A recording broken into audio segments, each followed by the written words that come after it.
ஆர்எஸ்எஸ பார்த்து ஏன் எல்லாரும் ஆன்டி இண்டியன்ஸ் அப்படின்னு சொல்றா?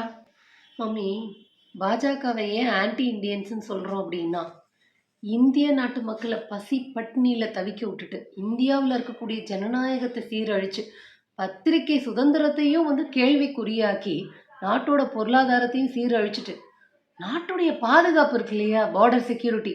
அதையும் அலட்சியப்படுத்திட்டு, உள்நாட்டுல அவ்ளோ மதக்கலவரம் பண்றது, மாநிலங்களுக்கு எதிராக நடவடிக்கையில ஈடுபடுறது, மத்தவங்களோட மொழிய அழிக்கணும்னு நினைக்கிறது, எப்ப எது கேட்டாலும் நோ டேட்டா அப்படின்னு சொல்லிட்டு இந்தியாவினுடைய தரவுகளை எல்லாம் அழிக்கிறது அப்படிங்கிற ஒரு மோசமான செயல்பாட்டை செஞ்சுக்கிட்டு இருக்கிறாரு.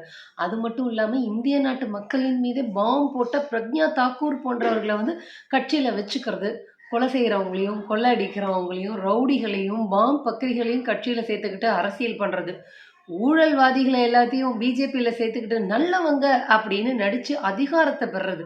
அதிகாரத்தை பெறுவதன் மூலமாக முழுக்க முழுக்க இந்தியாவினுடைய கட்டமைப்பை சிதைக்கிறது, இந்தியாவினுடைய வளங்களை எல்லாம் பெரும் பணக்காரர்களுக்கு விற்கிறது.